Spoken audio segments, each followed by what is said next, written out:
সত্যি কি আমার আপনার মনে হয় যেভাবে জীবন যাপন করছি আমরা, এতে আমরা জান্নাতে যাব?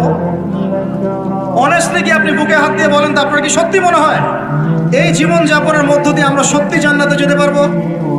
ছেলেপেলে কিশোর গ্যাংয়ে যোগ দিচ্ছে, ছেলেপেলে টিকটক প্রজন্ম হয়ে গেছে, ছেলেপেলে মেয়েদের পিছনে আড্ডাবাজি করে টাঙ্কি মেরে বেড়ায়, ছেলেপেলে মেয়েদের সাথে ওপেন জেনা করছে, মেয়েরাও জেনা করছে।